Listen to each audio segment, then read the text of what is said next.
Major League Baseball on our mind today. And by the way, a lot of afternoon action, which you love to see. Nobody hates afternoon Major League Baseball. It helps you get through your day. It's a hump day week, or hump day during the week. You're like, you know what? Let me get through Wednesday, Thursday, Friday, and into the weekend. That you go. So we love Major League Baseball. We love to handicap it, and it starts in the Bronx tonight, Joe. And that's another game between the San Diego Padres and the New York Yankees. Dylan Cease on the mound versus the lefty Max Fried. This game will start at 7:05 tonight, and a favorite at -178 at the FanDuel Sportsbook at the opening number. You see that graphic at -174. It's bounced back to -178 live. A total with 8 across the board. We got a lot of runs from one direction yesterday in the Bronx. Are we going to see that again today? Your thoughts on the Padres and the Yankees today?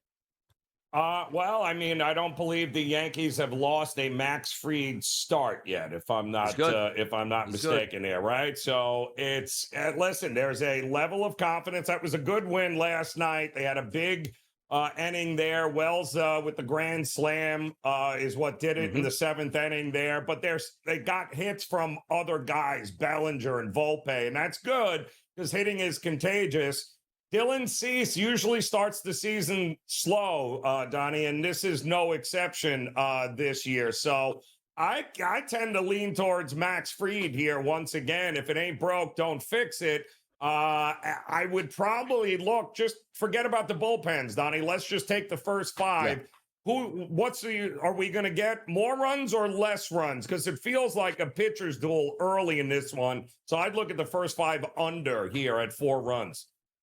Yeah, take a look at Max Fried on the season here, Joe. 44 2/3 innings pitched, a 1.01 ERA, and a very manageable xFIP of 3.74. Then you take a look at Dylan Cease, who's a little bit backwards, right? You take a look at his 33 2/3 innings pitched, a 5.61 ERA, which is terrible, but his expected ERA out of that is only a 4.23, which drops to a 4.05 on his xFIP number. So I'm with you on that. I don't think the matchups are all that great on both sides here. It's always hard to take an under in Yankee Stadium. 68, 69 degrees at first pitch, light wind blowing out the center field. But I'm with you. If there's any way I'm betting in this game, it's probably going to be to the under. Do I think the Yankees win? Yes. But also, the Yankees aren't plus 100 today. Like, you're laying close to a minus 180 or so price on that team. We'll see if they can bounce back in that certain direction. But I'm in agreement with you on that side of it here. If we take a look at another game today, earlier at a 2:20 start, which means we're going to be in the windy city of Chicago. And anytime we lead with, Donnie, what's the total? It's 7. You know exactly the direction that wind is blowing, and it's in today. It's Robbie Ray. It's Brown here for the Chicago Cubs.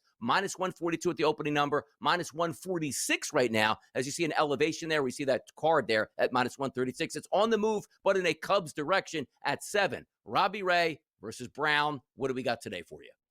Well, the Giants, same thing like Yankees with Fried. The Giants have won all 7 of Robbie Ray's starts this season, and they're going to hope that they can get that roll in here as well, as they split the first 2 games of this series and ended up erupting in extra innings yesterday. And when you look at this, 23-14, 22-15, these 2 teams have been playing. Now, can you make the argument both are playing above their head? Well, both are winning games, and it looks like the Cubs are doing it more offensively, while the Giants are doing it with starting pitching and bullpen, and they have been dominant here. And again, if it ain't broke, don't fix it. If I got the pitching edge with the Giants, I'm going to ride that, especially early in this game here. In the first 5, I'm going to back the Giants to have the lead heading into the 6th.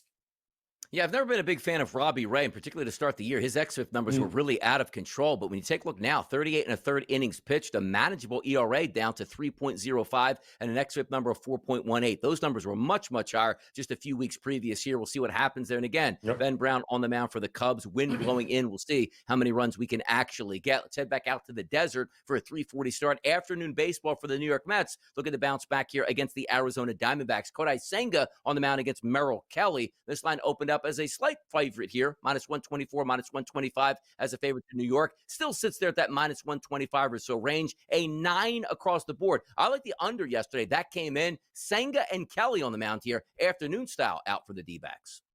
And we just kind of saw this, didn't we? Like a week ago, like the Arizona ended up winning the series there at Citi Field. Now they have an opportunity to do the same thing here, and I like Merrill Kelly at home in this spot here. I do think I believe they're opening the roof for this one, Donnie. And if that's the case, I would tend to lean towards the over. If not, I still think we're going to get a bit of a pitcher's battle early in this one. So I'd look towards Arizona having to lead early and often in this one. Roof information from May 7th. It will be closed, Joe Ranieri. Boo! Let the heat in there. More Major League Baseball next. Instead of Paul Skeens, it's Hunter Green Day on the mound today. How do you like that? The Cincinnati Reds taking on the Athletics out there in Sacramento. A 7 o'clock start time tonight. And if you look at these numbers, Joe Ranieri, roughly a pick'em across the board. And also, Atlanta. I say the A's at that point. Boy, I wish we were out there with the A's in Sacramento for this game. Get some runs. But we are down in Atlanta, 7 o'clock start tonight.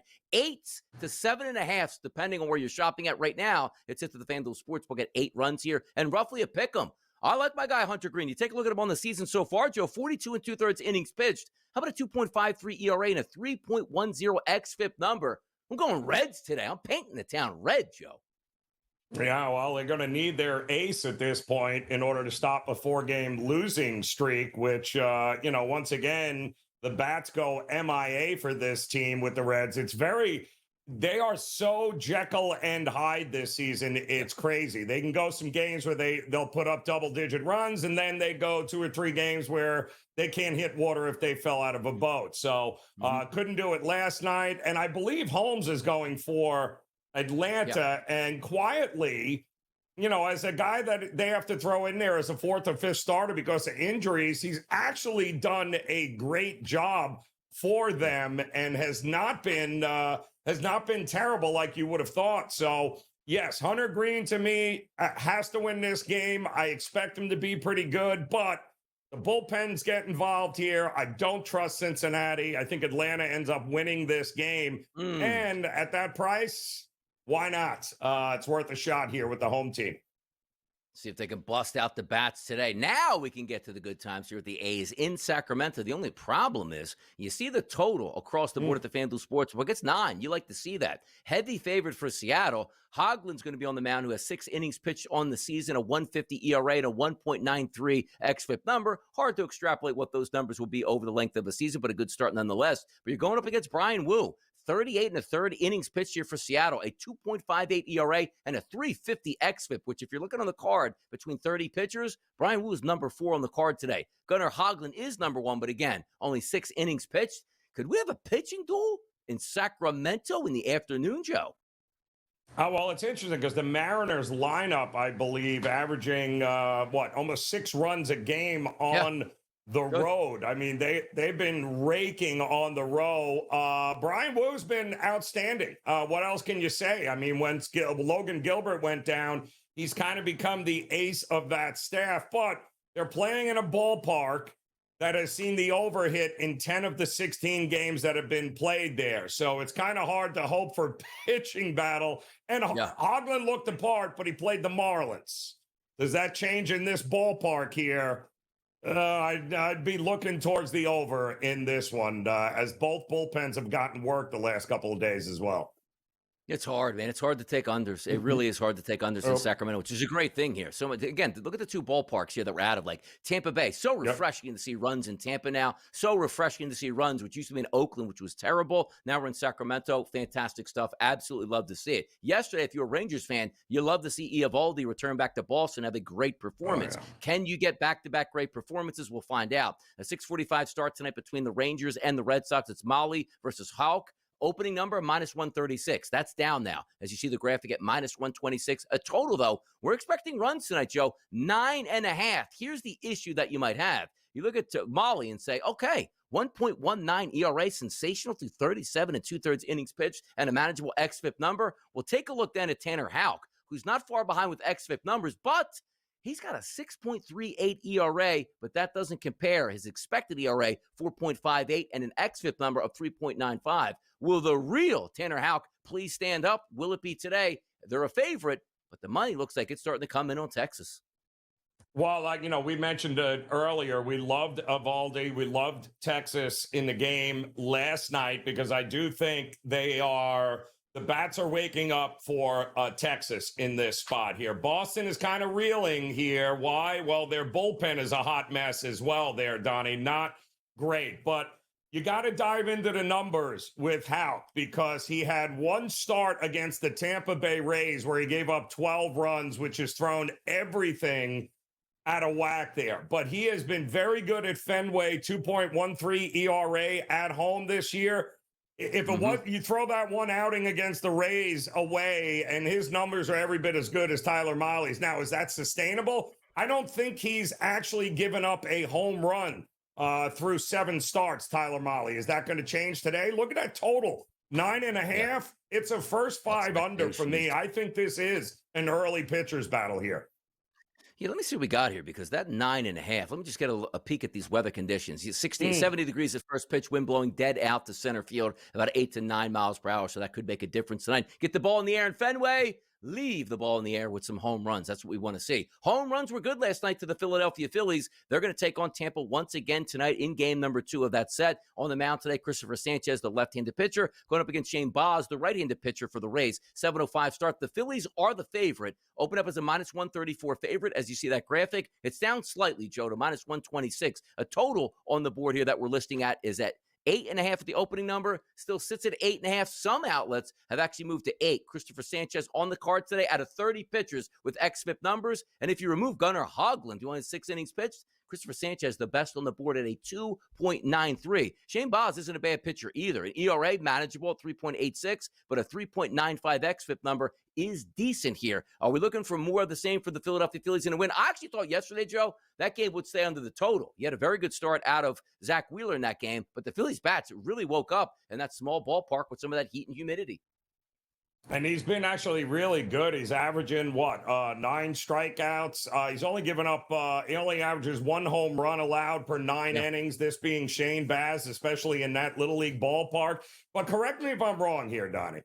Christopher Sanchez is a guy we want to put our money on when he pitches in Philadelphia. But if I'm not mistaken, when he gets on the road, he's a hot mess here. So that's the problem that I have backing Philadelphia in this spot. Plus the Tampa bullpen advantage there for them. They have been absolutely outstanding for them.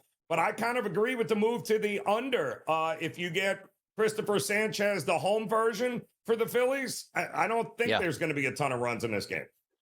Yeah, we'll see what happens. I thought it was an under yesterday. It didn't turn out to be. But if I'm leaning again towards Zani, which way would you go, higher or lower in this game? Certainly, I would go under the total as well. We'll see if that works out. 1 o'clock start this afternoon from Milwaukee. Don't have to worry about any weather conditions again because Milwaukee is a dome. Valdez versus Priester. Priester's one of the guys that I do like to fade. That total opened up at 8, but actually dropped to 7.5. The side as a favorite at -136 at the opening number. And you see on the graphic on your TV, slightly lower at -134. There is a pitching mismatch here because Priester's got 23 1/3 innings pitched on the season, Joe.